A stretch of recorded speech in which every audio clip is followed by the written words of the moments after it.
Chapitre 151. De Ramoth à Guérasa. Dans la lumière un peu crue d'un matin quelque peu venteux, apparaît dans toute son originale beauté le caractère singulier de ce pays posé sur une plate-forme rocheuse qui se dresse au milieu d'une couronne de pics plus ou moins élevés.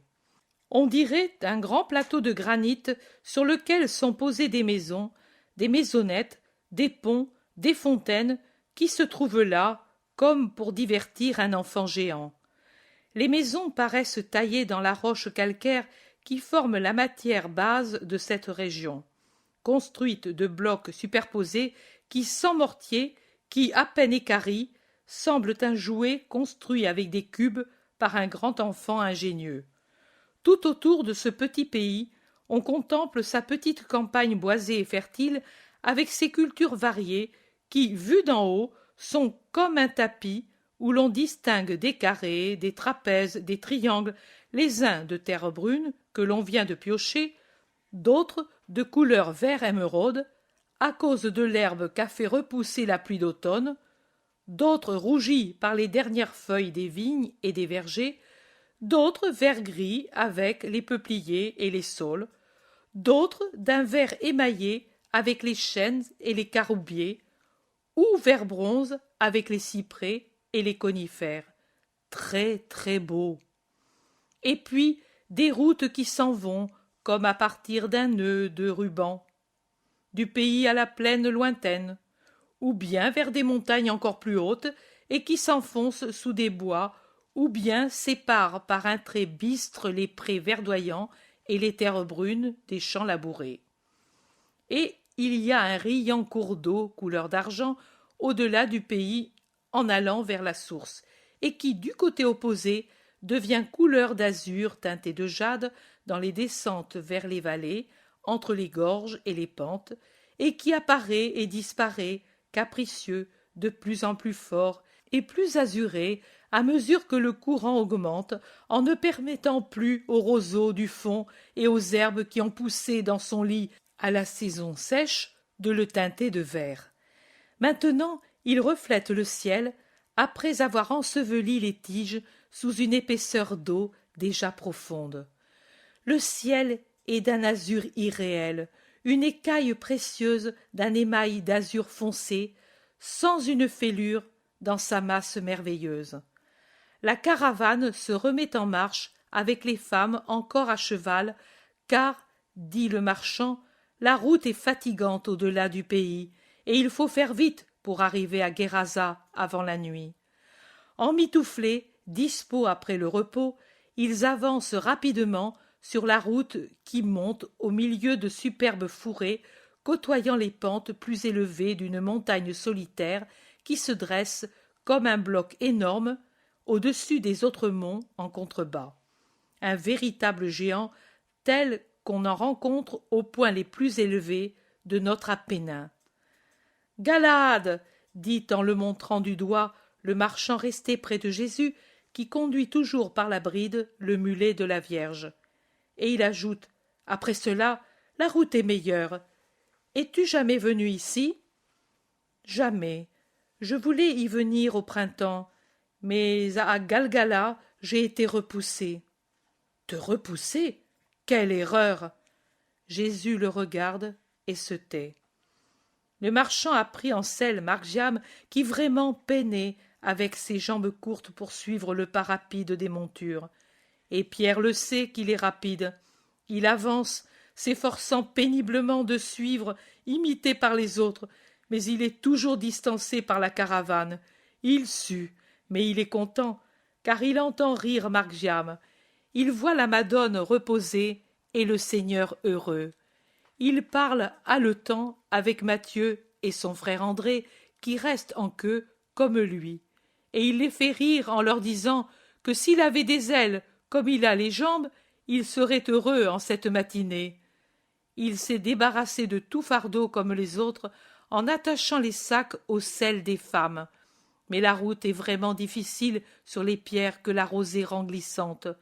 Les deux Jacques, avec Jean et le Thaddée, sont plus braves et suivent de près les mulets des femmes. Simon le Zélote parle avec Jean d'Andorre. Timon et Hermasté sont occupés eux aussi à conduire les mulets. Finalement, le plus difficile est franchi et un tableau tout différent s'offre à la vue étonnée. La vallée du Jourdain est définitivement disparue.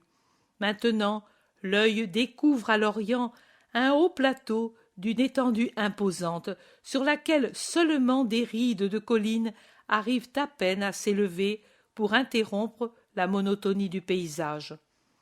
Je n'aurais jamais pensé qu'il y avait en Palestine quelque chose de semblable. Il semble qu'après la tempête rocheuse des montagnes, elle se soit pétrifiée et apaisée en un énorme flot resté suspendu entre le niveau du fond et le ciel, avec comme unique souvenir de sa furie première ces lignes de collines, écume des crêtes solidifiées çà et là, alors que l'eau du flot s'est étendue en une surface plane d'une merveilleuse magnificence. Et à cette région de paix lumineuse, on arrive par un dernier défilé sauvage, comme l'est l'abîme entre deux vagues qui se heurtent, les deux dernières vagues d'une tempête. Au fond, il y a un nouveau torrent qui court en écumant vers l'ouest.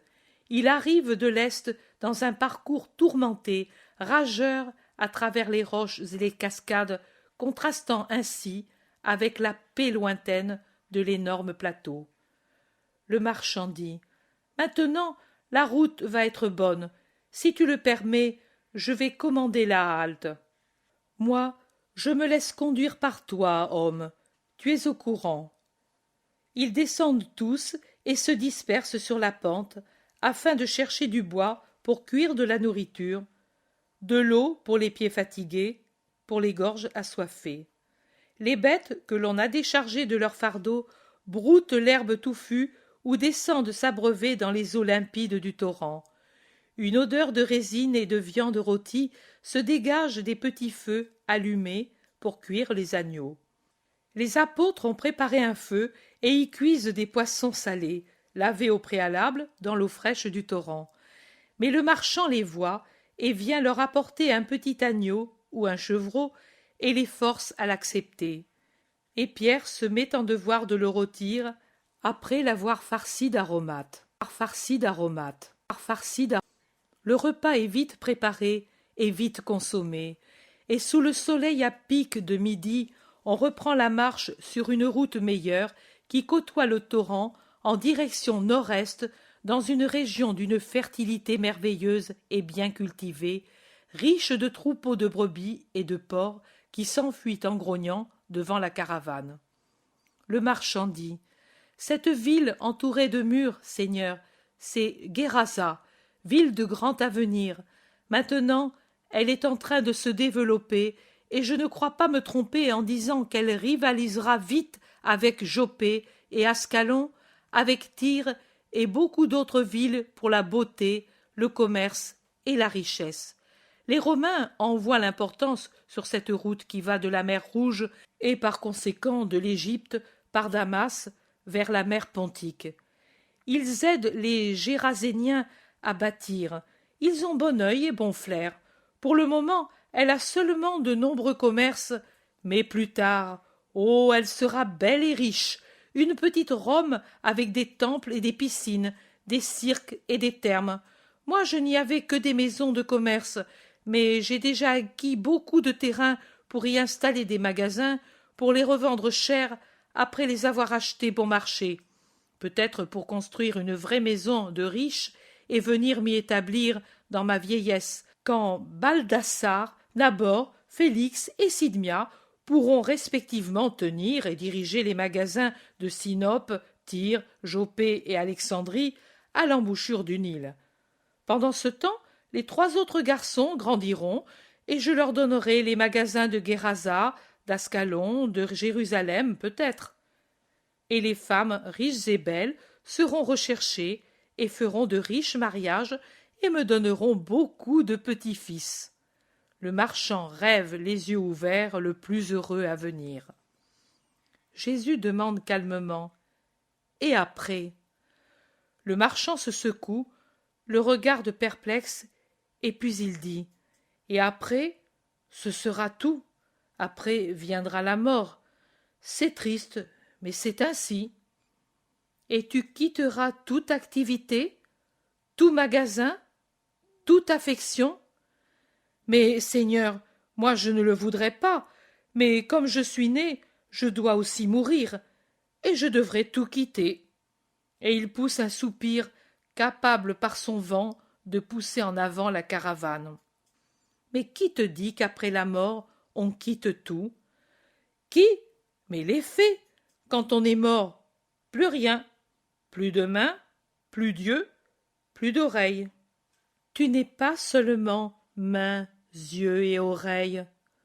Je suis un homme, je le sais, j'ai autre chose, mais tout finit avec la mort. C'est comme le coucher du soleil, son coucher le fait disparaître. Mais l'aurore le recrée, ou plutôt le ramène de nouveau. Tu es un homme, tu l'as dit. Tu n'es pas un animal comme celui que tu montes. Lui, une fois mort, est réellement fini. Toi, non. Tu as l'âme. Tu ne le sais pas? Tu ne sais même plus cela? Le marchand entend le triste reproche, triste et doux, et il baisse la tête en murmurant: Cela, je le sais encore. Et alors, tu ne sais pas que l'âme survit? Je le sais. Et alors, tu ne sais pas qu'elle a toujours une activité dans la vie de l'au-delà, sainte si elle est sainte, mauvaise si elle est mauvaise. Elle a ses sentiments, oh, comme elle les a, d'amour si elle est sainte, de haine si elle est damnée, de la haine pour qui? Pour les causes de sa damnation. Dans ton cas, les activités, les magasins, les affections uniquement humaines. D'amour pour qui? Pour les mêmes choses. Et que de bénédictions sur les enfants et sur les activités des enfants peut apporter une âme qui est dans la paix du Seigneur. L'homme est pensif. Il dit ensuite: Il est tard, je suis vieux désormais. Et il arrête le mulet. Jésus sourit et répond: Moi, je ne te force pas, je te conseille. Et il se retourne pour regarder les apôtres qui, pendant l'arrêt avant d'entrer dans la ville, aident les femmes à descendre et prennent leurs sacs. La caravane repart, s'empressant d'entrer par la porte que gardent 2 tours dans la ville affairée. Le marchand revient vers Jésus. « Veux-tu encore rester avec moi? Si tu ne me renvoies pas, pourquoi ne devrais-je pas le vouloir? Pour ce que je t'ai dit, à toi, saint, je dois inspirer le dégoût. Oh non, je suis venu pour ceux qui sont comme toi. Je vous aime parce que c'est vous qui en avez le plus besoin. Tu ne me connais pas encore, mais je suis l'amour qui passe en mendiant l'amour. Alors, tu ne me hais pas? Je t'aime. Un éclair traverse le fond des yeux de l'homme, mais il dit avec un sourire: Alors, nous allons rester ensemble. À Guérasa, je vais m'arrêter 3 jours pour affaires. Là, je laisse les mulets pour les chameaux. J'ai la correspondance des caravanes dans les endroits de plus long parcours, et j'ai un serviteur pour s'occuper des bêtes que je laisse à cet endroit. Et toi, que vas-tu faire? J'évangéliserai pendant le sabbat. Je t'aurais quitté si tu ne t'étais pas arrêté, car le sabbat est sacré pour le Seigneur. L'homme plisse le front, réfléchit, et comme à regret se montre d'accord. Oui, c'est vrai, il est sacré pour le Dieu d'Israël. Il est sacré. Il est sacré. Il regarde Jésus. Je te le consacrerai si tu permets. À Dieu, pas à son serviteur. À Dieu et à toi en t'écoutant. Je ferai aujourd'hui les affaires et pendant la matinée de demain. Et puis, je t'écouterai. Viens-tu maintenant à l'hôtellerie? Forcément, j'ai les femmes, et ici je suis inconnu. voici la mienne, c'est la mienne, parce qu'ici sont mes écuries d'une année à l'autre, mais j'ai de vastes pièces pour les marchandises. Si tu es d'avis, Dieu t'en récompense. Allons.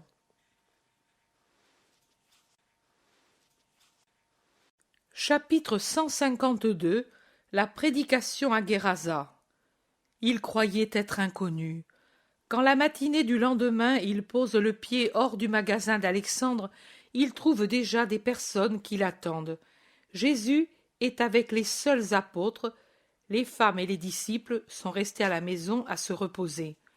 Les gens le saluent et l'entourent en lui disant qu'ils le connaissent parce qu'ils ont entendu parler un homme guéri de la possession diabolique.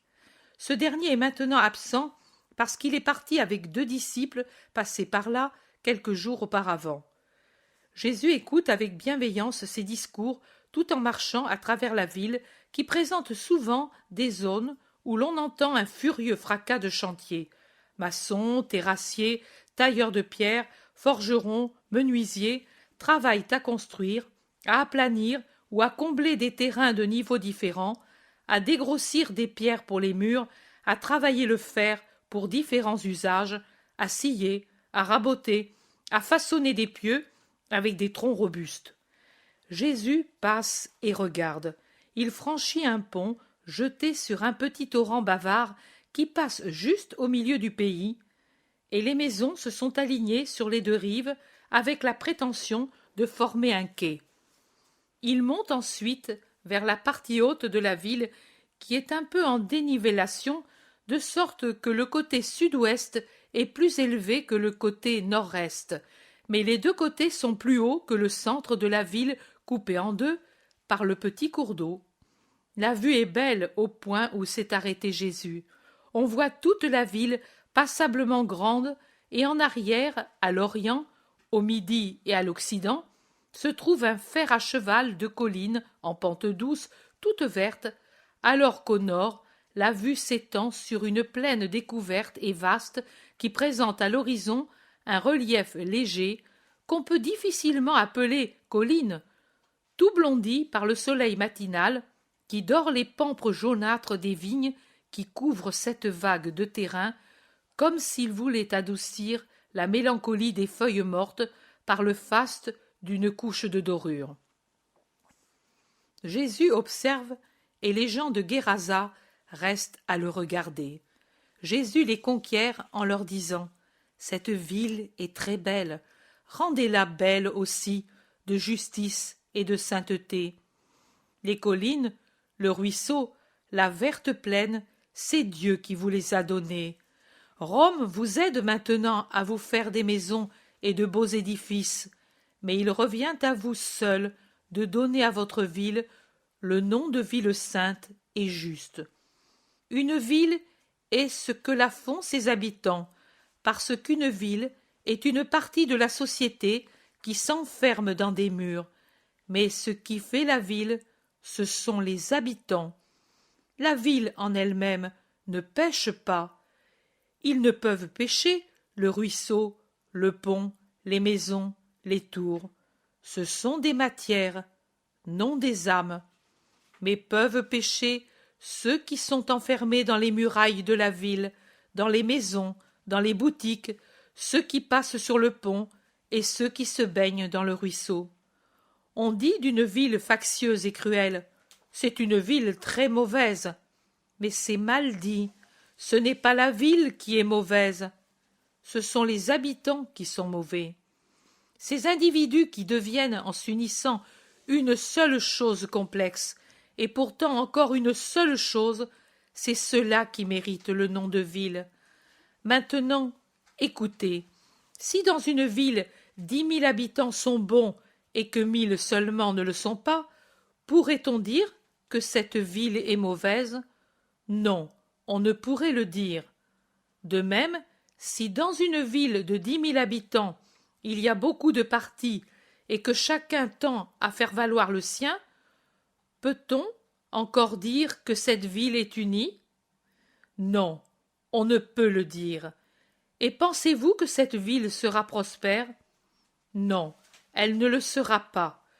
Vous, habitants de Guérasa, vous êtes maintenant tous unis dans la pensée de faire de votre ville une grande chose, et vous y réussirez parce que tous vous voulez la même chose et vous rivalisez entre vous pour atteindre ce but. Mais si parmi vous s'élevaient des partis différents et que l'un vienne à dire « Non, il vaut mieux s'étendre vers l'Occident » et un autre « Pas du tout, nous irons vers le nord du côté de la plaine » et un troisième « Ni ici, ni là, nous voulons nous grouper au centre, près du ruisseau ». Qu'arriverait-il? Il arriverait que les travaux commencés s'arrêteraient, que ceux qui prêtent des capitaux les retireraient, et que ceux qui ont l'intention de s'établir ici s'en iraient dans une autre ville, plus unie, et ce qui est déjà fait tomberait en ruine, parce que cela serait exposé aux intempéries sans être terminé, à cause des divisions des habitants. C'est ainsi ou non? Vous dites que c'est ainsi, et vous dites bien. Il faut donc l'entente entre les habitants pour faire le bien de la ville et, par conséquent, des habitants, parce que, dans une société, son bien propre fait le bien-être de ceux qui la composent. Mais il n'y a pas seulement la société à laquelle vous pensez, la société de ceux qui appartiennent à la même ville ou au même pays, ou la petite et chère société de la famille. Il est une société plus vaste, infinie, celle des esprits. Nous tous qui sommes vivants, nous avons une âme. Cette âme ne meurt pas avec le corps, mais lui survit éternellement. La pensée du Créateur Dieu, qui a donné l'âme à l'homme, était que toutes les âmes humaines se rassemblent en un même lieu, le ciel, qui constitue le royaume des cieux, dont le monarque est Dieu, et dont les sujets bienheureux auraient été les hommes après une vie sainte et une tranquille dormition. Satan est venu diviser et bouleverser, pour détruire et affliger Dieu et les esprits. Il a apporté le péché dans les cœurs, et avec lui la mort pour les corps au terme de l'existence, espérant donner la mort même aux esprits. Leur mort, c'est la damnation, qui est encore existence, oui, mais une existence dépourvue de ce qui est la vie vraie et la joie éternelle, c'est-à-dire de la vision béatifique de Dieu et de son éternelle possession dans la lumière éternelle. Et l'humanité se divisa dans ses volontés comme une société se divise en parties contraires, et en agissant ainsi, elle alla à sa ruine. Je l'ai dit ailleurs à ceux qui m'accusaient de chasser les démons avec l'aide de Belzébuth. Tout royaume divisé en lui-même ira à sa ruine. En effet, si Satan se chassait lui-même, lui et son royaume ténébreux iraient à leur ruine. Moi, à cause de l'amour que Dieu a pour l'humanité créée par lui, je suis venu rappeler qu'un seul royaume est saint, celui des cieux. Je suis venu le prêcher pour que les meilleurs accourent vers lui. Oh, je voudrais que tous, même les plus mauvais, y viennent en se convertissant, en se délivrant du démon qui, ouvertement dans les possessions corporelles en plus que spirituelles, ou secrètement dans celles qui ne sont que spirituelles, les tiennent esclaves.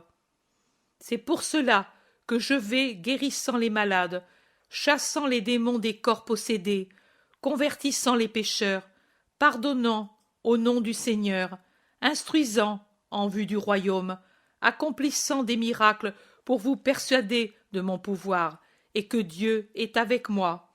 Car on ne peut faire des miracles si on n'a pas pour ami Dieu, parce que si je chasse les démons par le doigt de Dieu, que je guéris les malades, que je purifie les lépreux, que je convertis les pécheurs, que j'annonce le royaume, que je donne l'enseignement pour y parvenir, et que j'y appelle au nom de Dieu, et que Dieu est condescendant à mon égard d'une manière claire et indiscutable, et que seuls les ennemis des loyaux peuvent dire le contraire, Tout cela est le signe que le royaume est arrivé parmi vous et doit être construit, car c'est l'heure de sa fondation. Comment se fonde le royaume de Dieu dans le monde et dans les cœurs? Par le retour à la loi mosaïque et par la connaissance exacte, si on l'ignore, et surtout par l'application totale de la loi à soi-même dans tout événement et à tout moment de la vie. De quelle nature est cette loi? Une chose tellement sévère qu'elle est impraticable? Non, c'est un ensemble de 10 préceptes saints et faciles que l'homme moralement bon, vraiment bon, a conscience qu'il faut observer, même s'il est enseveli sous l'inextricable toit végétal des forêts les plus impénétrables de l'Afrique mystérieuse. Elle dit: Je suis le Seigneur ton Dieu, et il n'y a pas d'autre Dieu que moi. Ne nommez pas le nom du Seigneur inutilement. Respectez le sabbat selon le commandement de Dieu et le besoin de la créature. Honorez vos pères et vos mères afin de vivre longuement et d'obtenir le bien sur la terre et dans le ciel. Ne tuez pas, ne dérobez pas, ne commettez pas l'adultère, ne dites pas de faux témoignages contre le prochain, ne désirez pas la femme d'autrui, n'enviez pas ce que possède autrui, Quel est l'homme qui, ayant une âme bonne, même si c'est un sauvage, qui en tournant son regard sur ce qui l'entoure, n'arrive à se dire: tout cela n'a pu se faire tout seul. Il y a donc quelqu'un plus puissant que la nature et que l'homme lui-même qui a fait cela? Et il adore ce puissant dont il connaît ou ne connaît pas le nom très saint, mais dont il sent l'existence. Et il en a un tel respect en prononçant le nom qu'il lui a donné ou qu'on lui a appris à dire pour le nommer, qu'il tremble de respect et a conscience de le prier rien qu'à le nommer avec respect. En fait, c'est une prière de prononcer le nom de Dieu dans l'intention de l'adorer ou de le faire connaître aux gens qui l'ignorent. De même aussi, par simple prudence morale, tout homme sent qu'il doit donner du repos à ses membres pour qu'ils résistent tant que dure la vie.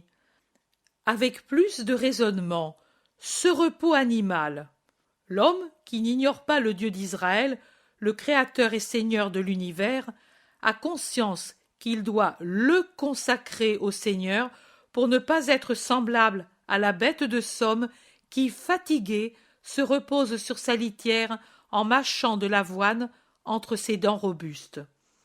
Le sang lui-même crie amour pour ceux dont il est venu, et nous le constatons dans ce petit âne qui court en ce moment, en braillant, à la rencontre de sa mère qui revient du marché.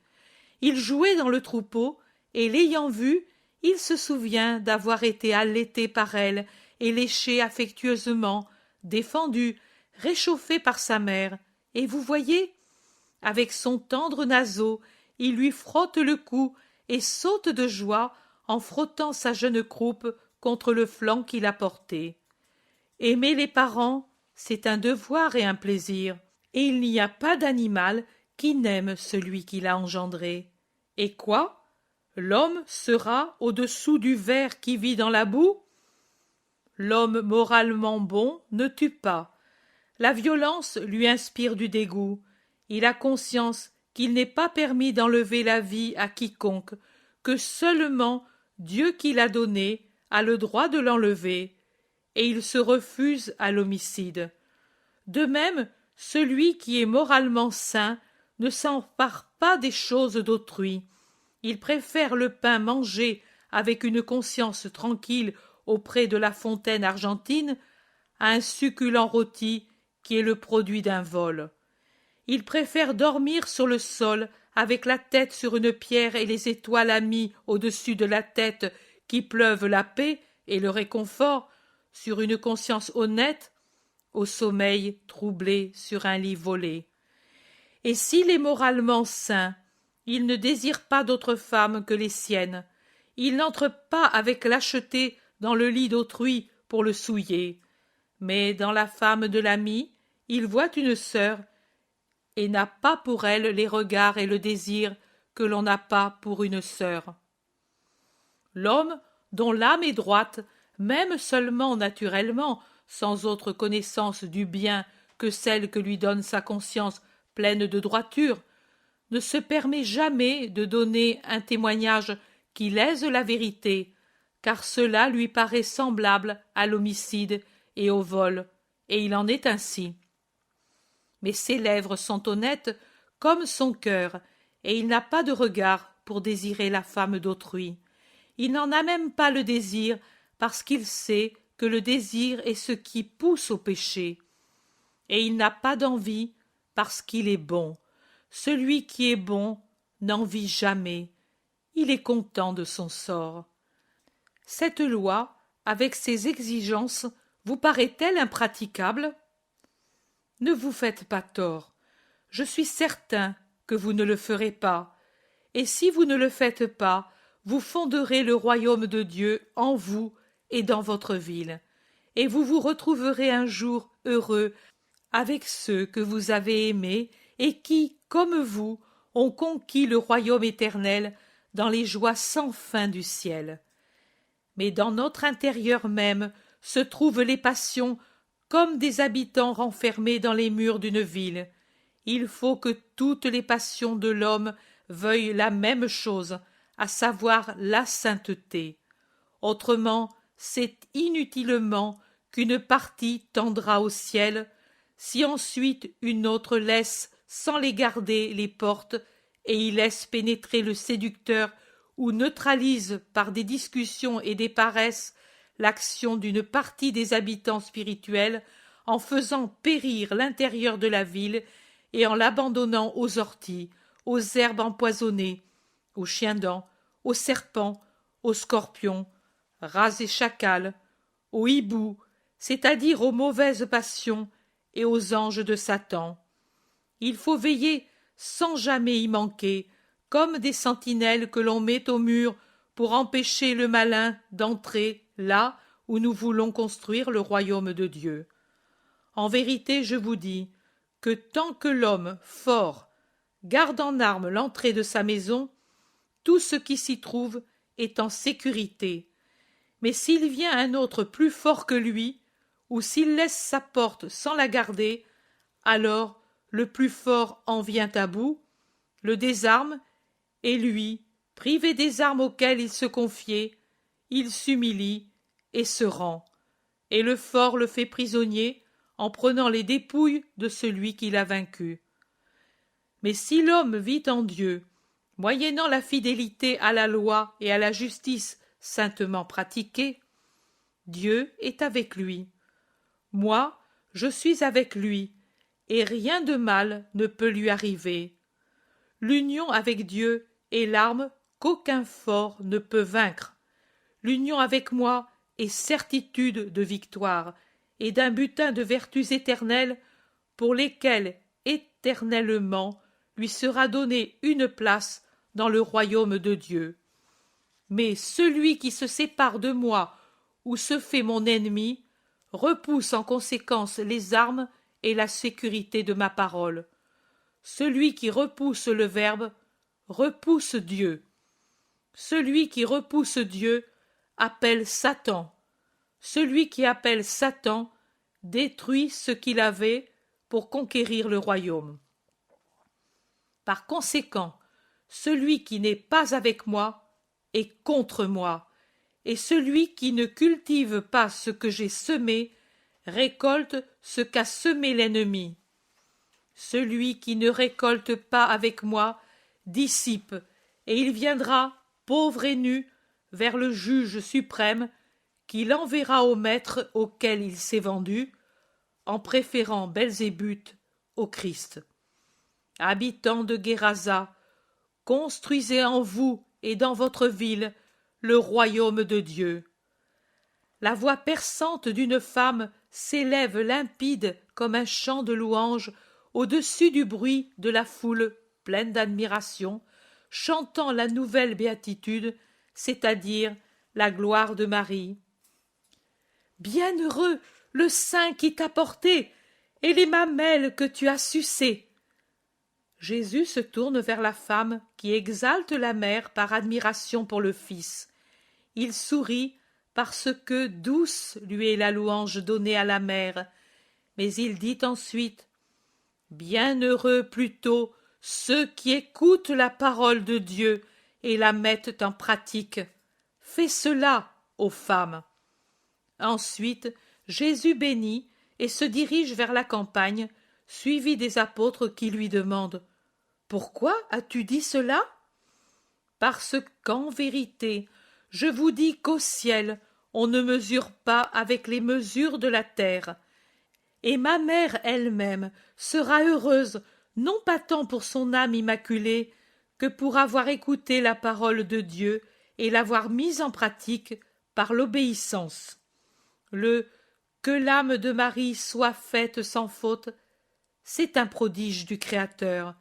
C'est à lui donc qu'en va la louange, mais qu'il soit fait de moi selon ta parole, c'est un prodige de ma mère.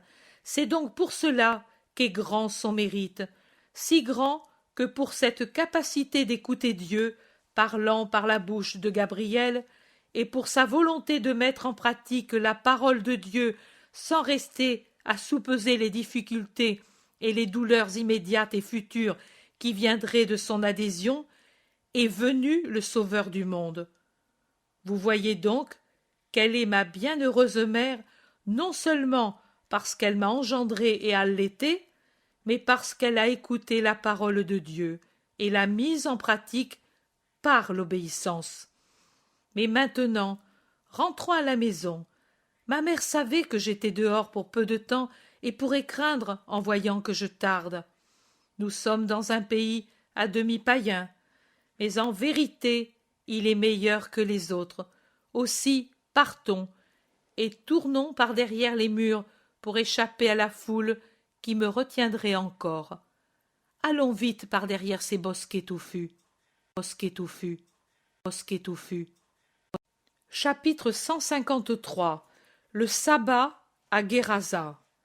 Elles sont longues les heures d'un jour quand on ne sait que faire, et ils ne savent vraiment pas que faire pendant ce sabbat ceux qui sont avec Jésus, dans un pays où ils n'ont pas de connaissances, dans une maison où les différences de langues et de coutumes les séparent, comme s'il ne suffisait pas des préjugés hébraïques pour les tenir séparés des caravaniers et des serviteurs d'Alexandre Misas. Aussi, plusieurs sont restés au lit, ou bien somnolent au soleil qui chauffe la vaste cour carrée de la maison. Une cour faite vraiment pour accueillir des caravanes, avec des bassins et des anneaux fixés au mur ou aux colonnes d'un portique rustique qui s'étend le long des 4 côtés, et des écuries nombreuses avec des greniers à foin ou à paille sur 3 côtés. Les femmes se sont retirées dans leurs pièces. Je n'en vois aucune. Margiane trouve aussi de la distraction dans la cour fermée. Il observe le travail des palefreniers qui étrillent les mulets, changent les litières, observe les sabots, réajuste les fers qui ne tiennent plus, ou bien, cela est pour lui d'un intérêt encore plus grand parce que c'est une chose nouvelle, il observe avec enchantement la façon dont les chameliers s'y prennent avec les chameaux pour préparer dès ce jour la charge de chaque animal en la proportionnant à la bête, en l'équilibrant, et comment ils font agenouiller et se dresser l'animal pour pouvoir le charger et le décharger, en le récompensant ensuite avec une poignée de légumes secs qui me paraissent des fèves, et en finissant par une distribution de baies, de caroubiers, que les hommes aussi mâchonnent avec plaisir. Margiam est vraiment étonné et il regarde autour de lui pour trouver quelqu'un qui partage son étonnement. Mais il est déçu parce que les adultes ne s'intéressent pas aux chameaux, ou bien ils parlent entre eux, ou bien ils sommeillent. Il va trouver Pierre qui dort comme un bienheureux, la tête appuyée sur du foin moelleux, et il le secoue par la manche. Pierre ouvre l'œil à demi et demande Qu'est-ce qu'il y a? Qui me veut? C'est moi. Viens voir les chameaux. Laisse-moi dormir. J'en ai tant vu. De vilaines bêtes. L'enfant va trouver Mathieu, qui fait les comptes de la caisse, car dans ce voyage, c'est lui le trésorier. J'ai été auprès des chameaux, tu sais. Ils mangent comme des brebis, tu sais, et ils s'agenouillent comme des hommes, et ils semblent des barques avec leurs mouvements de roulis quand ils marchent. Les as-tu vus? Mathieu, qui ne sait plus où il en est dans ses comptes par suite de l'interruption, répond sèchement « oui », et il revient à son argent. Autre déception. Marc-Jam regarde autour de lui. Voilà Simon le Zélote et Jude Thaddée qui parlent. « Comme ils sont beaux, les chameaux, et bons, ils les ont chargés et déchargés, et ils se sont mis par terre pour que l'homme ne se fatigue pas. Puis ils ont mangé les caroubes. Les hommes aussi en ont mangé. Cela me plairait, mais je ne sais me faire comprendre. Viens, toi !» Et il prend Simon par la main. Ce dernier, absorbé en une paisible discussion avec le Thaddée, répond distraitement « Oui, chérie, va, va, et fais attention à ne pas te faire mal. » Marc-Jam le regarde étonné. Simon ne lui a pas répondu sur le même ton. Il va presque pleurer. Il s'éloigne découragé et va s'appuyer à une colonne. Jésus sort d'une pièce et le voit en train de bouder et seul. Il va trouver l'enfant et lui met une main sur la tête. « Que fais-tu, tout seul et chagrin ?»« Personne ne m'écoute. »« Que voulais-tu dire aux autres ?»« Rien, je parlais des chameaux. Ils sont beaux, ils me plaisent. Ce doit être comme d'aller en barque d'aller là-haut. Et ils mangent des caroubes, même les hommes. »« Et tu veux aller là-haut et manger des caroubes ? Viens, allons voir les chameaux. » Et Jésus le prend par la main et va avec l'enfant tout rasséréné au fond de la cour. Il va tout droit vers un chamelier et le salue d'un sourire. Celui-ci s'incline et il continue à observer son animal auquel il ajuste le fronton et règle la bride. « Homme, tu me comprends ?»« Oui, Seigneur, depuis 20 ans je vous connais. » Cet enfant a un grand désir, monter à chameau, et un petit, manger une caroube. Et Jésus sourit encore plus vivement. « Ton fils ? Je n'ai pas de fils, moi, je n'ai pas d'épouse. Toi, si beau et si fort, tu n'as pas trouvé de femme ? Je ne l'ai pas cherchée. Tu ne sens pas le désir d'une femme ? Non, jamais. » L'homme le regarde abasourdi, puis il dit « Moi, j'ai 9 enfants à Ichkilo. J'y vais. Un enfant, j'y vais, un enfant.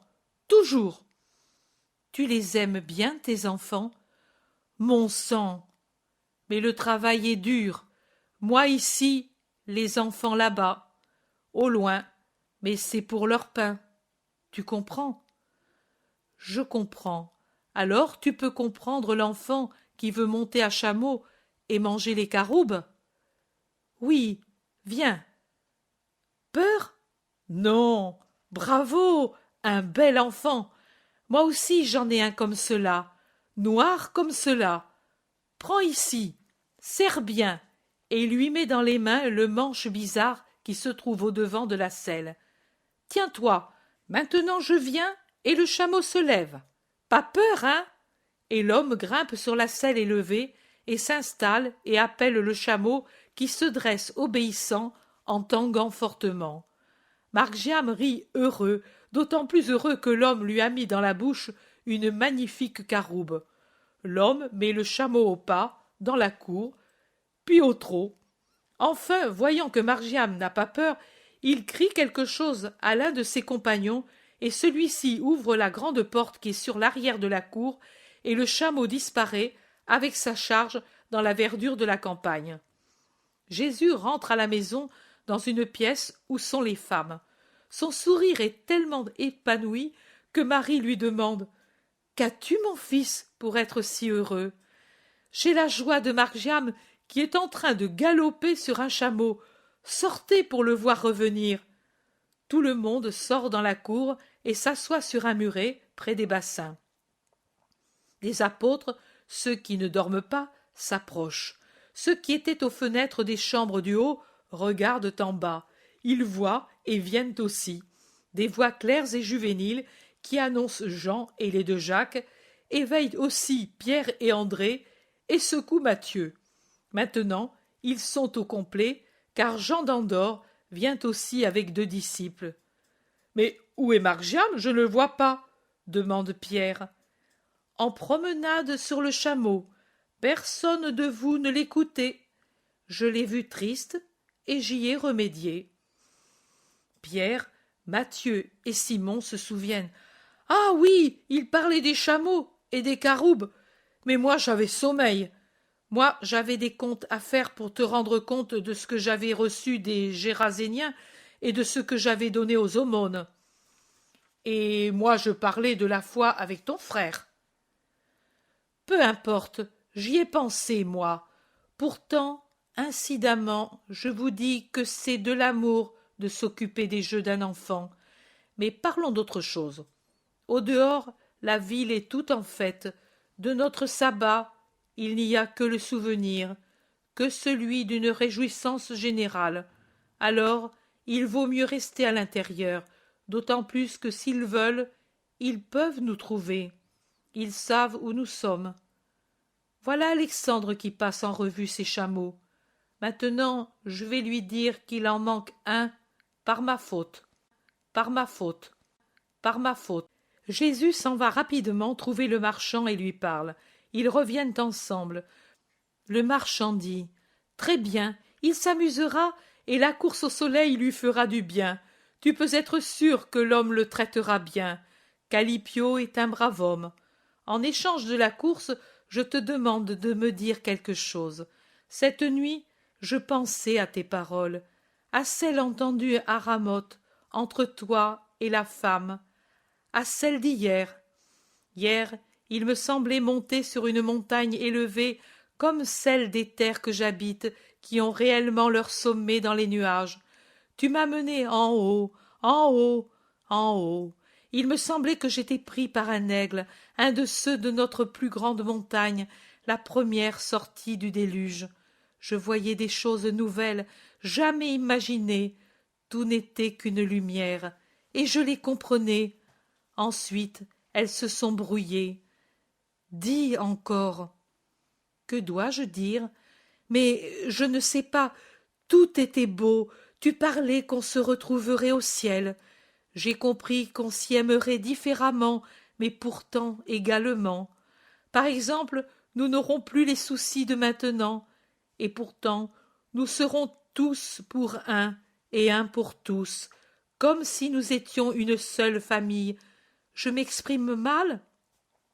Non, au contraire, nous serons une seule famille, même avec les vivants. Les âmes ne sont pas séparées par la mort. Je parle des justes. Ils forment une seule grande famille. Imagine un grand temple où il y a des gens qui adorent et prient, et d'autres qui se fatiguent. Les premiers prient aussi pour ceux qui se fatiguent. Les seconds travaillent pour ceux qui prient. Il en est ainsi des âmes. Nous nous fatiguons sur la terre. Eux nous soutiennent par leurs prières. Mais nous devons offrir nos souffrances pour leur donner la paix. C'est une chaîne sans fin. C'est l'amour qui lie ceux qui ont été avec ceux qui sont.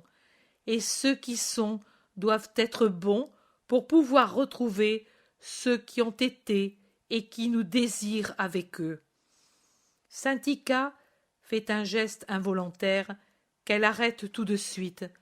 Mais Jésus la voit et l'invite à sortir de la réserve que la femme garde toujours. Je réfléchissais, et cela fait plusieurs jours que j'y réfléchis, et pour dire vrai, cela me trouble, car il me semble que croire à ton paradis, c'est perdre pour toujours ma mère et mes sœurs. Un sanglot brise la voix de saint Ika, qui s'arrête pour ne pas pleurer. Quelle est cette pensée qui te trouble à ce point? Maintenant je crois en toi. Ma mère, je ne puis la voir autrement que païenne. Elle était bonne, oh tellement, et tellement, mes sœurs. La petite Ismène était la meilleure créature que la terre ait portée, mais elles étaient païennes. Or moi, tant que j'étais comme elles, je pensais à l'Hadès, et je disais, nous nous réunirons. Maintenant, il n'y a plus d'Hadès, il y a ton paradis, le royaume des cieux pour ceux qui ont servi avec justice le Dieu vrai. Et ces pauvres âmes, ce n'est pas leur faute si elles sont nées grecques. Aucun des prêtres d'Israël n'est venu nous dire le vrai Dieu, c'est le nôtre. Et alors, leur vertu, rien, leur souffrance, rien, et ténèbres éternelles et éternelle séparation de moi, je te le dis, un tourment. Il me semble presque les avoir reniés. Pardon, Seigneur. Je pleure. Et elle s'agenouille en pleurant désolée. Alexandre Misas dit « Voilà, je me demandais moi aussi si en devenant injuste, je retrouverais jamais le père, la mère, les frères, les amis. » Jésus met ses doigts sur la tête brune de Saint-Ica et dit « Il y a faute quand, en connaissant le vrai, on persiste dans l'erreur. Pas quand on est convaincu d'être dans la vérité et qu'aucune voix n'est venue dire « Ce que je vous apporte est la vérité. Laissez vos chimères pour cette vérité et vous aurez le ciel. » Dieu est juste. Veux-tu qu'il ne récompense pas la vertu si elle s'est formée toute seule au milieu de la corruption d'un monde païen? Donne-toi la paix, ma fille. Mais la faute d'origine, mais le culte infâme, mais autre chose serait dite par les Israélites qui oppresseraient l'âme déjà affligée de Saint-Ica, si Jésus, par un geste, n'avait imposé le silence. Il dit « La faute d'origine est commune à tous, Israélites ou non. Ce n'est pas une prérogative des païens. Le culte païen sera coupable du moment où sera diffusée dans le monde la loi du Christ. La vertu sera toujours vertu aux yeux de Dieu. Et par mon union avec le Père, je dis, et je dis en son nom, en traduisant par des paroles la pensée très sainte, que les voies du pouvoir miséricordieux sont si grandes et tendant toutes à réjouir les vertueux, que seront enlevées les barrières d'une âme à une autre âme, et que la paix existera pour ceux qui méritent la paix. Non seulement cela, je dis qu'à l'avenir, ceux qui, convaincus d'être dans la vérité, suivront la religion de leur Père avec justice et sainteté, ne seront pas mal vus par Dieu et punis par lui. C'est la malice, la mauvaise volonté, le refus délibéré de la vérité connue, et surtout d'attaquer la vérité révélée et de la combattre, c'est la vie vicieuse, qui séparera réellement pour toujours les âmes des justes de celles des pécheurs. Relève ton esprit abattu, Saint-Ica. Cette mélancolie est un assaut infernal qui vient de la colère que Satan éprouve contre toi, proie pour toujours perdue pour lui. L'Hadès n'existe pas. Il y a mon paradis. Il ne cause pas la douleur, mais au contraire la joie. Rien qui vient de la vérité ne doit être une cause d'abattement ou de doute, mais au contraire une force pour toujours croire davantage, et avec une joyeuse sécurité. Mais toi, dis-moi toujours tes raisons. Je veux en toi une lumière tranquille et stable comme celle du soleil. Saint-Ica, qui est encore à genoux, lui prend la main et la baise. Le cric cric du chamelier fait comprendre que le chameau va rentrer au pas sans faire de bruit sur l'herbe épaisse qui est en dehors de la porte postérieure qu'un serviteur ouvre tout de suite. Et Margiam revient heureux, tout rouge de la course, un tout petit bonhomme hissé en haut de la croupe du chameau et qui rit en agitant les bras pendant que le chameau s'agenouille et qui glisse en bas de la selle bizarre en caressant le brun chamelier. Et puis il court vers Jésus en criant « Que c'est beau! C'est sur ces bêtes que sont venus pour t'adorer les sages d'Orient, et moi j'irai avec eux pour te prêcher partout. Le monde semble plus grand vu de là-haut. » Et il dit « Venez, venez, vous qui savez la bonne nouvelle. Oh, tu sais, même cet homme en a besoin. Et toi aussi, marchand, et tous tes serviteurs. Que de gens qui l'attendent et qui meurent sans qu'ils puissent la voir. Plus de gens que de grains de sable dans le fleuve. Tous, sans toi, Jésus. Oh, mais fais vite de la dire à tous. » Et il s'accroche à ses côtés en levant la tête. Et Jésus se penche et l'embrasse en promettant « Tu verras le royaume de Dieu évangélisé jusqu'aux confins les plus lointains de Rome. Es-tu content? » « Moi, oui, et puis je viendrai te dire « Voilà, celui-ci, celui-là et cet autre pays te connaissent. Alors je saurai les noms de ces terres lointaines. Et toi, que me diras-tu » ? Je te dirai « Viens, petit Margiam, reçois une couronne pour chaque pays où tu m'as prêché, et puis viens ici, à côté de moi, comme ce jour-là à Guérasa, et repose-toi de tes fatigues, car tu as été un serviteur fidèle. Et maintenant, il est juste que tu sois bien heureux dans mon royaume, heureux dans mon royaume, heureux dans mon royaume. » Chapitre 154. Le départ de Guérasa. La caravane sort de la cour d'Alexandre, rangée comme pour une parade militaire. En queue, Jésus avec tous les siens. Les chameaux, avec leurs lourdes charges, s'avancent en se dodelinant d'un pas rythmé, et leur tête semble demander à chaque pas « Pourquoi? Pourquoi ?» en un mouvement muet mais typique, comme celui des colombes qui, à chaque instant, semblent dire « Oui, oui » à tout ce qu'elles voient. La caravane doit traverser la ville. Elle défile dans la claire atmosphère du matin. Tous les hommes sont emmitouflés parce qu'il fait froid. Les sonnailles des chameaux, les cric-cric des chameliers, la plainte d'un chameau qui regrette l'étable tranquille préviennent les Géraséniens du départ de Jésus. La nouvelle se répand, rapide comme l'éclair, et des Géraséniens viennent le saluer et lui apporter des cadeaux de fruits et autres nourritures. Voici qu'un homme accourt avec un petit malade. « Bénis-le pour qu'il guérisse, aie pitié !» Jésus lève la main et bénit en ajoutant « Va tranquille, aie foi !» Et l'homme répond un oui si plein de confiance qu'une femme demande « Mon homme malade d'ulcère aux yeux, le guérirais-tu » ? Si vous êtes capable de croire, oui. Alors je vais le chercher. Attends-moi, Seigneur. Et elle vole, rapide comme une hirondelle. Attendre, c'est vite dit. Les chameaux avancent. Alexandre, en tête de la colonne, ne sait ce qui se passe en queue. Il n'y a qu'à prévenir l'homme. Cours, Margiam, va dire au marchand qu'il s'arrête avant de sortir des murs, dit Jésus. Et Margiam file pour accomplir sa mission. La caravane s'arrête pendant que le marchand vient vers Jésus. Qu'est-ce qui arrive ? Reste et tu verras. La femme de Guérasa est vite de retour avec son mari qui a les yeux malades. C'est autre chose que des ulcères.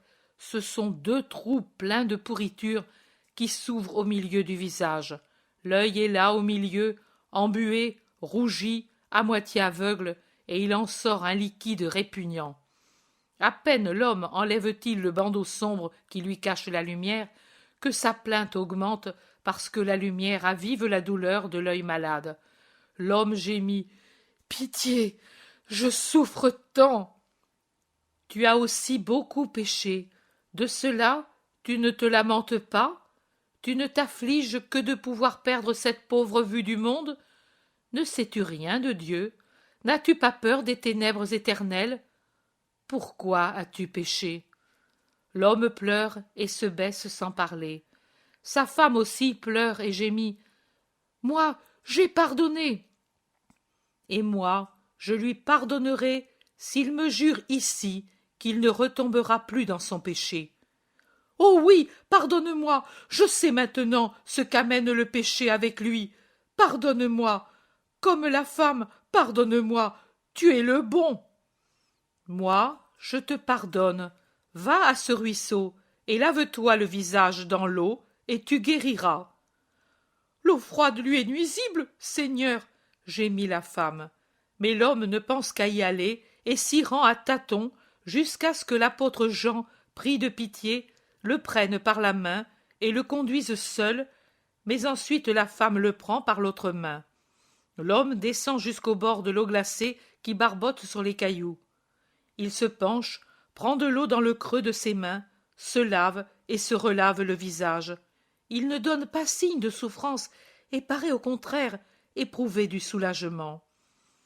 Puis, le visage encore mouillé, il remonte la berge, revient vers Jésus qui lui demande « Eh bien, tu es guéri ?»« Non, Seigneur, pas pour l'instant, mais tu l'as dit, et je guérirai. »« Alors, garde ton espérance. Adieu. » La femme s'affaisse en pleurant, elle est déçue. Jésus fait signe au marchand qu'il peut repartir, et le marchand, déçu lui aussi, fait passer l'ordre. Les chameaux se remettent en marche avec leur mouvement de barque qui tangue, et ils sortent des murs. Ils prennent la route des caravanes qui s'en va, large et poussiéreuse, vers le sud-ouest. Les deux derniers du groupe apostolique, c'est-à-dire Jean d'Andorre et Simon le Zélote, ont dépassé les murs d'une vingtaine de mètres quand un cri retentit dans l'air silencieux.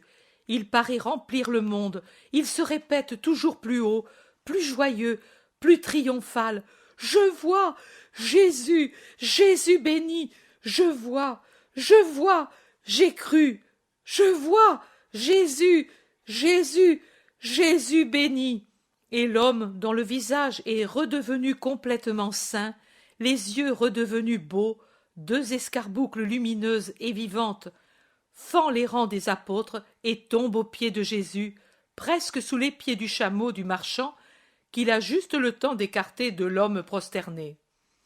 L'homme baise le vêtement de Jésus en répétant « J'ai cru, et je vois Jésus béni. » Lève-toi et sois heureux, et surtout bon. Dis à ta femme qu'elle sache croire complètement. Adieu. Et Jésus se dégage de l'étreinte du miraculé et reprend sa marche. Le marchand caresse sa barbe pensif. Finalement il demande « Et s'il n'avait pas su continuer de croire après la déception du lavage ?» Il serait resté tel qu'il était avant. Pourquoi exiges-tu tant de foi pour faire un miracle? Parce que la foi témoigne de la présence de l'espérance et de l'amour pour Dieu. Et pourquoi as-tu voulu d'abord le repentir? Parce que le repentir rend ami de Dieu. Moi qui n'ai pas de maladie, que devrais-je faire pour témoigner que j'ai la foi? Venir à la vérité.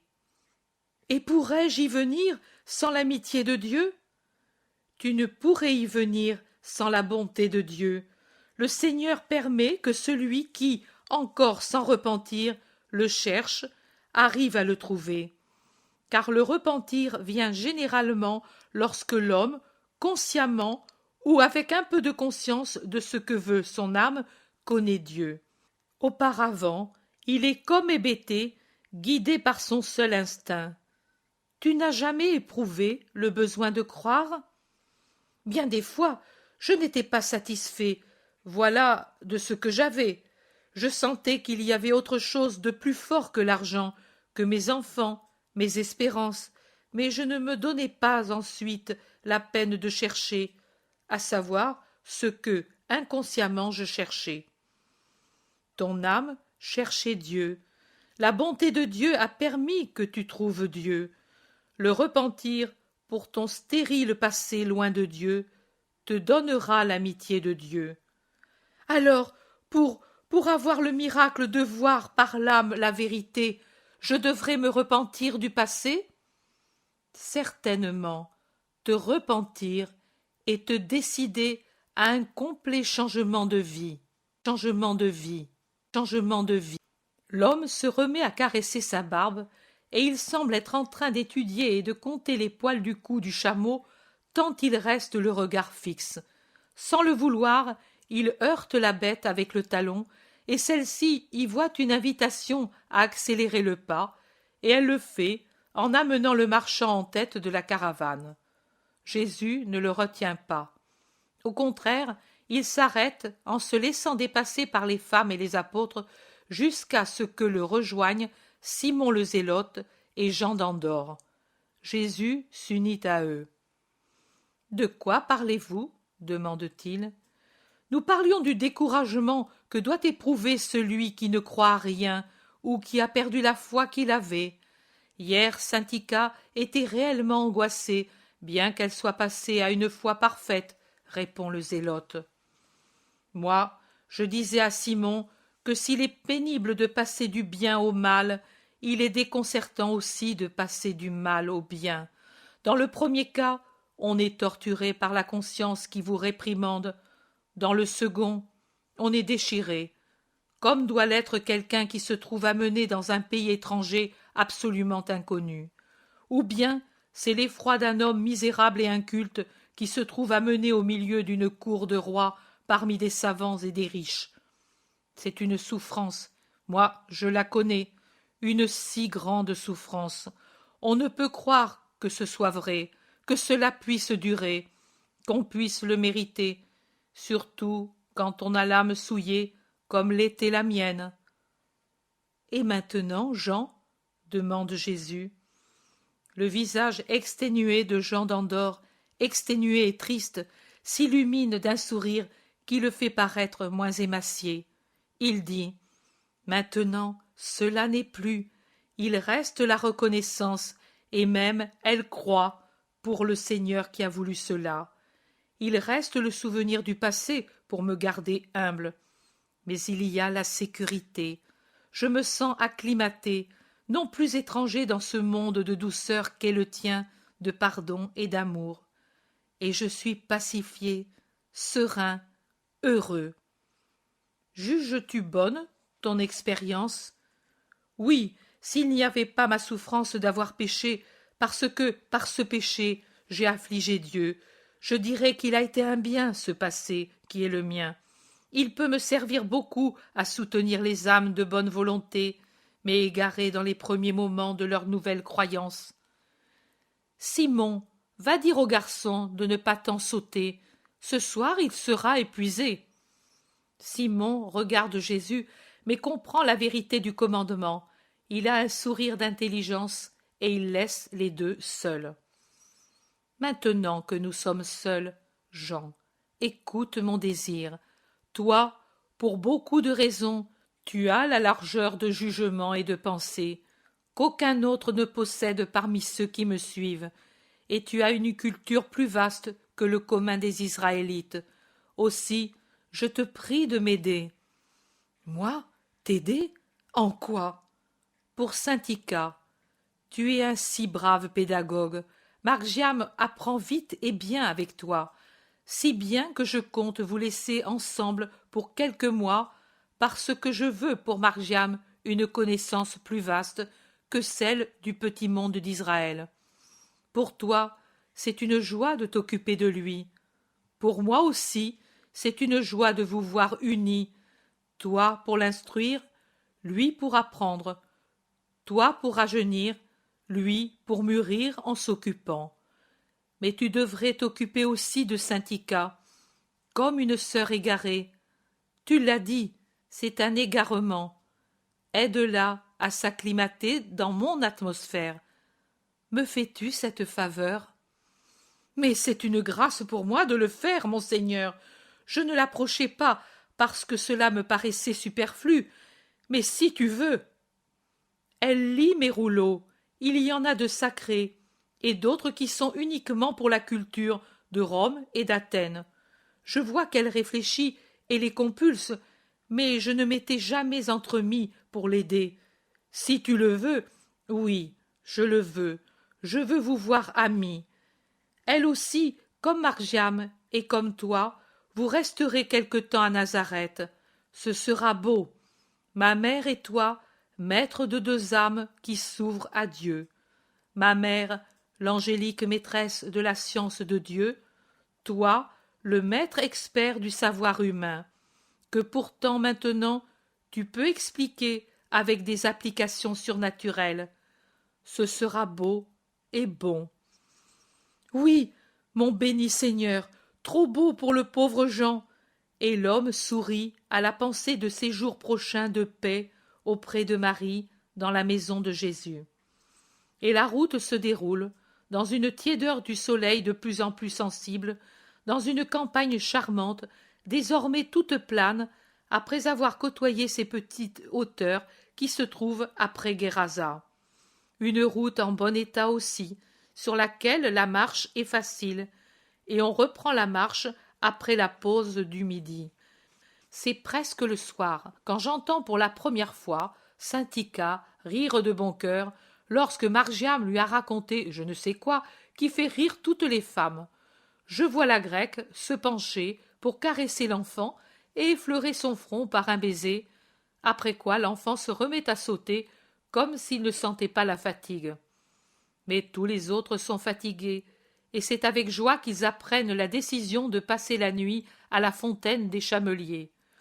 Le marchand dit « J'y passe toujours la nuit. Trop longue est l'étape de Guérasa à Bosra pour les hommes et pour les bêtes. » Il est humain, ce marchand, observent entre eux les apôtres en le comparant à Doras. La fontaine des Chameliers n'est qu'une poignée de maisons autour de puits nombreux, une sorte d'oasis, non pas dans le désert aride, parce qu'ici il n'y a pas d'aridité, mais c'est une oasis dans l'immensité inhabitée des champs et des vergers qui se succèdent sur des milles et des milles, et qui, dans l'arrivée de la soirée d'octobre, exhale la même tristesse que la mer au crépuscule. Aussi, de voir les maisons, d'entendre le bruit des voix, les pleurs des bébés, de sentir l'odeur des cheminées qui fument et de voir les premières lampes allumées, c'est doux comme d'arriver à son propre foyer.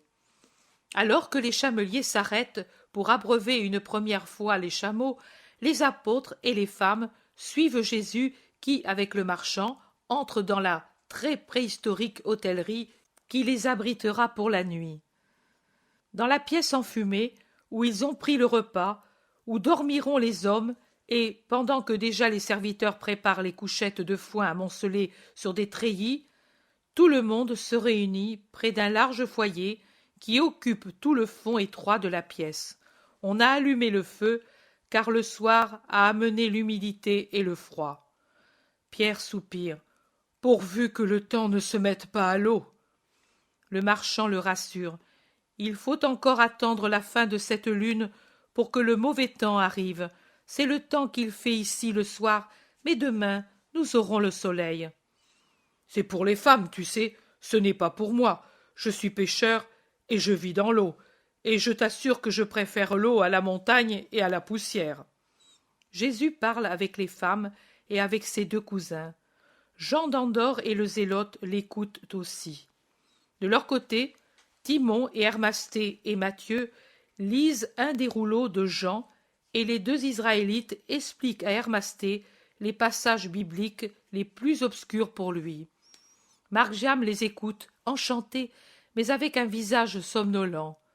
Marie d'Alphée le voit et dit « Cet enfant est fatigué. Viens, mon chéri, nous allons dormir, nous. Viens, Élise, viens, Salomé. Les vieillards et les enfants sont mieux au lit, et vous feriez bien d'y aller tous. Vous êtes fatigués. » Mais, en dehors des femmes âgées, à l'exception de Marcel et de Jeanne de Chouza, personne ne bouge. Personne ne bouge. Personne ne bouge. Quand, après avoir été bénies, elles s'en sont allées, Matthieu murmure « Qui aurait dit à ces femmes qu'il leur faudrait dormir sur la paille loin de leur maison il y a seulement peu de temps ?» « Je n'ai jamais aussi bien dormi, » affirme avec décision Marie de Magdala, et Marthe affirme la même chose. Cependant, Pierre donne raison à son compagnon. « Matthieu a raison, et je me demande, sans comprendre, pourquoi le maître vous a amené ici. » Mais parce que nous sommes les femmes disciples. Alors, s'il allait où il y a des lions, vous y iriez? Mais bien sûr, Simon-Pierre, la belle affaire de faire quelques pas, et avec lui tout près. Voilà, cela fait vraiment beaucoup de pas, et pour des femmes qui n'y sont pas habituées. Mais les femmes protestent tant que Pierre hausse les épaules et se tait. Jacques d'Alphée, en levant la tête, voit un sourire si lumineux sur le visage de Jésus qui lui demande: veux-tu nous dire le vrai but de ce voyage, entre nous, avec les femmes, et avec si peu de fruits par rapport à la fatigue? Pourrais-tu prétendre voir maintenant le fruit des semences ensevelies dans les champs que nous avons traversés? Moi, non, je le verrai au printemps. Moi aussi, je te le dis, tu le verras en son temps. Les apôtres ne répliquent rien. Voici que s'élève la voix argentine de Marie. Mon fils, aujourd'hui nous parlions entre nous de ce que tu as dit à Ramoth, et chacune de nous avait des impressions et des réflexions différentes. Voudrais-tu nous dire ta pensée? Moi, je disais qu'il valait mieux t'appeler tout de suite, mais tu parlais avec Jean d'Andorre. Saint-Ica dit: vraiment, c'était moi qui avais provoqué la question, car je suis une pauvre païenne, moi, et je n'ai pas les lumières splendides de votre foi. Il faut me plaindre. Mais moi, je voudrais avoir ton âme, ma sœur, dit vivement Marie de Magdala, et toujours exubérante, elle l'embrasse en la tenant étroitement serrée contre elle par un bras. Splendide dans sa beauté, elle semble éclairer à elle seule le misérable taudis et y apporter l'opulence de sa demeure somptueuse. Serrée contre elle, la grecque, tout à fait différente et pourtant personnelle, apporte une note de pensée auprès du cri d'amour qui semble toujours se dégager de Marie la passionnée, alors que, assise avec son doux visage levé vers son fils, les mains jointes comme si elle priait, son profil très pur ressortant sur le mur sombre, la Vierge et l'adorante perpétuelle. Suzanne se tient dans la pénombre d'un coin et somnole, pendant que Marthe profite de la lumière du foyer pour fixer des boucles aux petits vêtements de Margiam, active elle aussi, malgré la lassitude et l'insistance d'autrui. Jésus dit à Saint-Ica: mais ce n'était pas une pensée pénible, je t'ai entendu rire.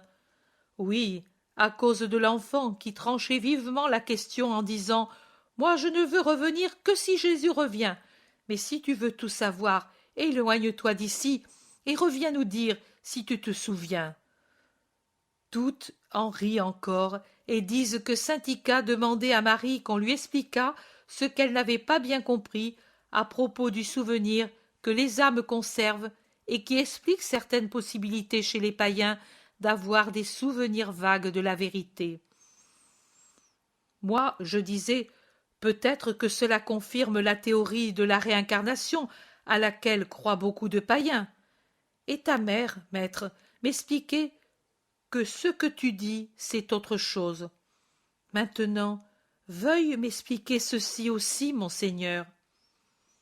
Écoute, tu ne dois pas croire du fait que les esprits ont des souvenirs spontanés de la vérité, que cela prouve que nous vivons plusieurs vies. Désormais, tu es déjà suffisamment instruite pour savoir comment l'homme a été créé, comment l'homme a péché, comment il a été puni. On t'a expliqué comment dans l'homme animal a été incorporée par Dieu une âme unique. Cette dernière est créée à chaque fois et n'est jamais utilisée pour des incarnations successives.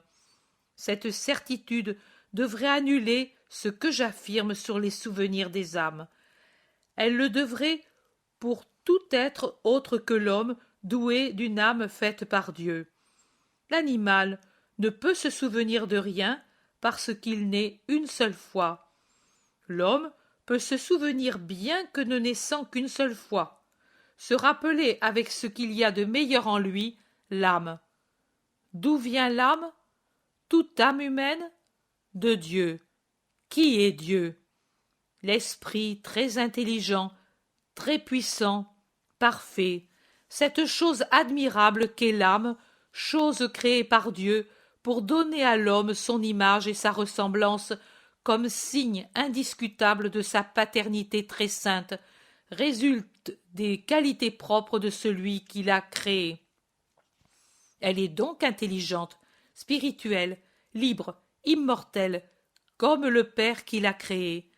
Elle sort parfaite de la pensée divine et, à l'instant de sa création, elle est semblable, pour un millième d'instant, à celle du premier homme, une perfection qui comprend la vérité par suite d'un don gratuitement donné, un millième d'instant, puis, une fois formée, elle est blessée par la faute d'origine.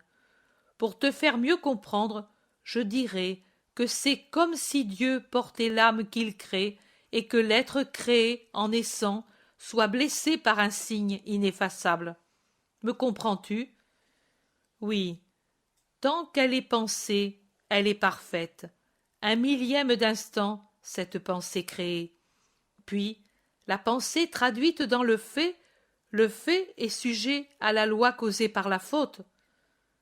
Tu as bien répondu.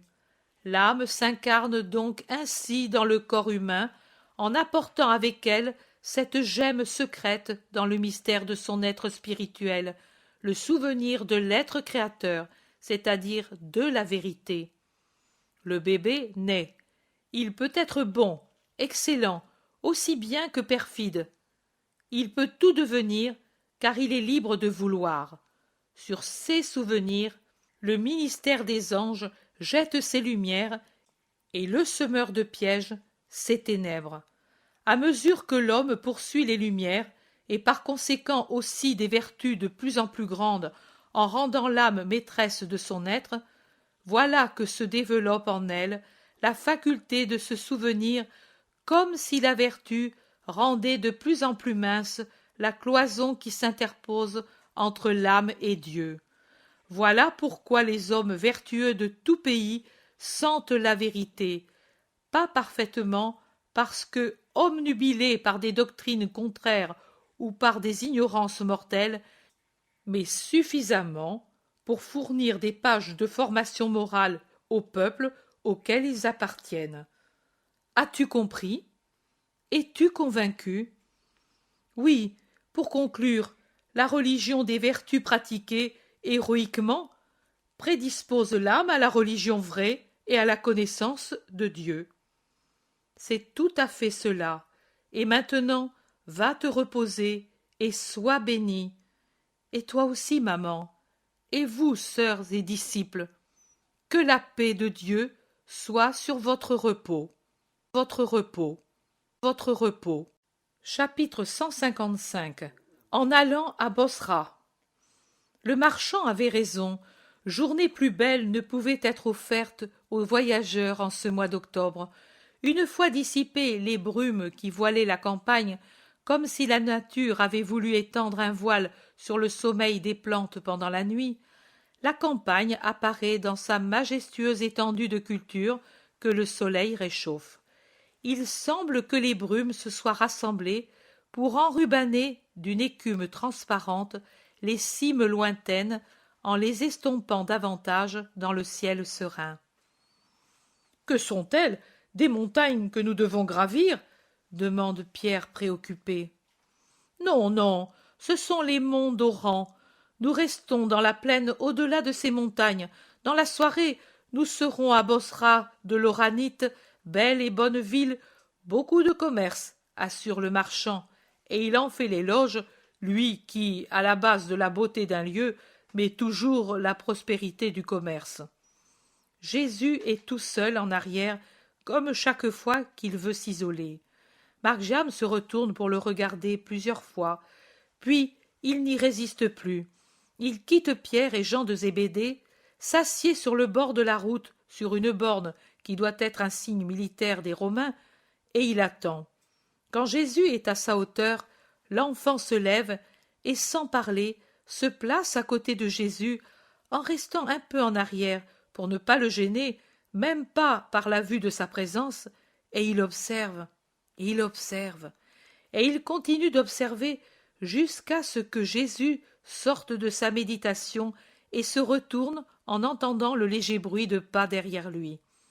Il sourit en tendant la main à l'enfant et en disant « Oh, Margiam, que fais-tu ici, tout seul ?»« Je te regardais, cela fait des jours que je te regarde. Tout le monde a des yeux, mais tous ne voient pas la même chose. Moi, j'ai vu que bien souvent, tu te mets seul, seul. Les premiers jours, je pensais que tu étais offusqué par quelque chose, mais ensuite j'ai vu que tu le fais toujours aux mêmes heures et que la mère, qui te console toujours quand tu es triste, ne te dit rien quand tu prends ce visage. Mais au contraire, si elle parle, elle se tait elle aussi et se recueille. Moi je vois, tu sais, car je vous regarde toujours, toi et elle, pour faire ce que vous faites. Je l'ai demandé aux apôtres ce que tu fais, car certainement tu fais quelque chose. Ils m'ont dit, il prie. Et moi j'ai demandé, que dit-il? Personne ne m'a répondu, parce qu'ils ne le savaient pas. Depuis des années, ils sont avec toi, et ils ne le savent pas. Aujourd'hui, je t'ai suivi toutes les fois que j'ai vu que tu avais ce visage, et je t'ai regardé quand tu priais. Mais ce n'est pas toujours le même visage. Ce matin, à l'aurore, tu paraissais un ange de lumière. Tu regardais les choses avec un tel regard qui, je crois, les enlevait des ténèbres plus que le soleil, les choses et les personnes. Et puis, tu regardais le ciel, et tu avais le visage que tu as quand tu offres le pain à table. Plus tard, quand nous traversions ce pays, tu t'es mis seul en dernier, et tu me paraissais un père, tant tu étais empressé de dire en passant de bonnes paroles aux pauvres de ce pays. À l'un d'eux, tu as dit « Supporte avec patience, car bientôt je te soulagerai, et je soulagerai ceux qui sont comme toi. » C'était l'esclave de cette brute qui a lancé contre nous ses chiens. Puis, pendant que l'on préparait la nourriture, tu nous regardais avec les yeux d'une bonté tout amour. Tu paraissais une mère, mais maintenant ton visage a été un visage de douleur. À quoi penses-tu, Jésus, en ce moment, pour être toujours ainsi? Car aussi, le soir parfois, si je ne dors pas, je te vois très sérieux. Dis-moi comment tu pries. Pourquoi tu pries? Certainement, je vais te le dire, ainsi tu prieras avec moi. La journée, c'est Dieu qui la donne, tout entière, celle qui est lumineuse comme celle qui est sombre, le jour et la nuit. C'est un don de vivre et d'avoir la lumière. C'est une sorte de sanctification, la manière dont on vit, n'est-ce pas? Alors, il faut sanctifier les moments du jour entier pour se garder dans la sainteté et garder présent à notre cœur le Très-Haut et sa bonté, et en même temps retenir au loin le démon. Observe les oiseaux. Au premier rayon du soleil, ils chantent, ils bénissent la lumière. Nous aussi, nous devons bénir la lumière qui est un don de Dieu, et bénir Dieu qui nous la donne et qui est lumière. Le désirer dès la première clarté du matin, comme pour mettre un seau de lumière, une note de lumière sur tout le jour qui s'avance, pour qu'il soit tout entier, lumineux et saint, et s'unir à toute la création pour chanter l'Hosanna au Créateur. Puis, quand les heures passent, et à mesure qu'elles passent, elles nous apportent la constatation de ce qu'il y a de douleur et d'ignorance dans le monde. Priez encore pour que la douleur soit soulagée, que l'ignorance disparaisse et que Dieu soit connu, aimé, prié par tous les hommes qui, s'ils connaissaient Dieu, seraient toujours consolés, même dans leurs souffrances. Et, à la 6e heure, priez pour l'amour de la famille, goûtez ce don d'être unis avec ceux qui nous aiment. Cela aussi est un don de Dieu. Et priez pour que la nourriture ne passe pas de son caractère d'utilité à celui d'occasion de péché. Et, au crépuscule, priez en pensant que la mort est le crépuscule qui nous attend tous. Priez pour que le crépuscule de notre journée ou de notre vie s'accomplissent toujours avec notre âme en grâce. Et quand les lampes s'allument, priez pour remercier du jour qui s'achève et pour demander la protection et le pardon afin de se livrer au sommeil sans craindre le jugement imprévu et les assauts du démon. Priez enfin pendant la nuit, mais ceci est pour ceux qui ne sont pas enfants, pour parer au péché des nuits, pour éloigner Satan des faibles, pour que chez les coupables survienne la contrition avec la réflexion et de bonnes résolutions qui deviendront réalité au lever du jour. Voilà comment et pourquoi prie un juste pendant toute la journée. Toute la journée. Toute la journée. Mais tu ne m'as pas dit pourquoi tu t'abstrais si sérieux et imposant à l'heure de nonne. Parce que, moi je dis, que par le sacrifice de cette heure vienne ton règne dans le monde, et que soient rachetés tous ceux qui croient en ton verbe. Dis-le toi aussi. Mais quel sacrifice est-ce? L'encens, tu l'as dit, s'offre matin et soir, les victimes à la même heure, chaque jour sur l'autel du temple. Les victimes ensuite, pour les vœux et l'expiation, s'offrent à toutes les heures. La 9e heure n'est pas indiquée pour un rite spécial. Jésus s'arrête et prend l'enfant avec les 2 mains.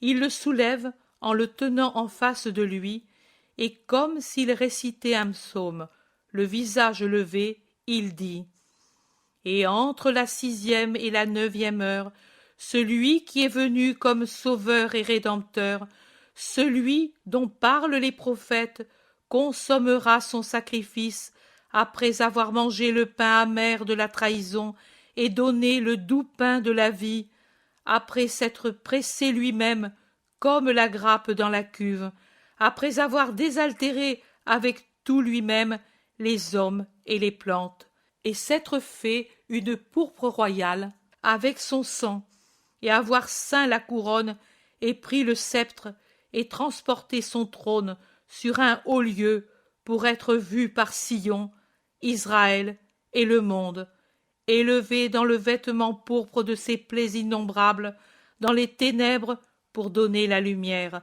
dans la mort pour donner la vie. Il mourra à la 9e heure, et le monde sera racheté. Margiam le regarde épouvanté, tout pâle, avec une grande envie de pleurer sur les lèvres et dans ses yeux effrayés. D'une voix hésitante, il dit « Mais le Sauveur, c'est toi, et alors ce sera toi qui mourras à cette heure ?» Des larmes commencent à descendre le long de ses joues, et la petite bouche entr'ouverte les boit, pendant qu'il attend un démenti. Mais Jésus dit « Ce sera moi, petit disciple, et ce sera aussi pour toi. » Et comme l'enfant éclate en sanglots convulsifs, il le prend sur son cœur et lui dit « Tu as donc du chagrin que je meure? Oh, mon unique joie! Moi, je ne veux pas cela, moi. Fais-moi mourir à ta place. Tu dois me prêcher dans le monde entier, c'est dit. Mais écoute, je mourrai content parce que je sais que tu m'aimes. Et puis je ressusciterai. Tu te souviens de Jonas? Il sortit plus beau du ventre de la baleine, reposé, fort. Moi aussi, et je viendrai tout de suite vers toi, et je te dirai « Petit Margiam, tes pleurs m'ont enlevé la soif, ton amour m'a tenu compagnie au tombeau. Maintenant, je viens te dire « Sois mon prêtre !» et je t'embrasserai avec encore l'odeur du paradis sur moi. Mais où serais-je? Pas avec Pierre? Pas avec la mer? Moi, je te sauverai des flots infernaux de ces jours, les plus faibles et les plus innocents, je les sauverai, sauf un. Margiam, petit apôtre, veux-tu m'aider à prier pour cette heure? Oh oui, Seigneur! Et les autres? Ceci est un secret entre toi et moi, un grand secret, car Dieu aime à se révéler aux petits. ne pleure plus. Souris en pensant qu'ensuite je ne souffrirai jamais plus, et que je me souviendrai seulement de tout l'amour des hommes, du tien pour commencer. Viens, viens, regarde comme les autres sont loin, courons pour les rattraper. Et Jésus le dépose à terre. Il le prend par la main et ils se mettent à courir jusqu'à ce qu'il rattrape le groupe. Pierre dit: Maître, qu'as-tu fait? J'expliquai à Margiam les heures du jour. Et le garçon a pleuré? Aura-t-il été méchant et toi tu l'excuses par bonté? Non, Simon, il m'a regardé prier. Vous ne l'avez pas fait. Il m'en a demandé la raison. Je la lui ai donnée. L'enfant a été ému par mes paroles. Maintenant, laissez-le tranquille. Va auprès de ma mère, Margiam, et vous tous écoutez. Cela ne vous fera pas de mal à vous aussi d'entendre la leçon. Et Jésus explique de nouveau l'utilité de la prière dans les heures principales de la journée, sans parler de l'explication de l'heure de none. Et il dit en terminant: l'union avec Dieu, c'est de l'avoir présent à tout moment pour le louer et l'invoquer. Faites-le et vous progresserez dans la vie de l'esprit. Bosra est proche désormais. Étendue dans la plaine, elle paraît grande et semble belle avec ses murs et ses tours. Le soir qui descend nuance les tons des murs des maisons et des campagnes, en leur donnant une couleur lilas grisâtre pleine de langueur, dans lequel les contours s'évanouissent, alors que les bêlements et les grognements des porcs, renfermés dans des enceintes hors des murs, rompent le silence de la campagne. Le silence cesse alors que, une fois franchie la porte, la caravane entre dans un dédale de ruelles qui déçoivent ceux qui, de l'extérieur, trouvaient belle la ville. Voix, odeurs et puanteurs stagnent dans les ruelles compliquées et accompagnent les voyageurs jusqu'à une place, certainement un marché, où se trouve l'hôtellerie. Et les voilà arrivés à Bosra.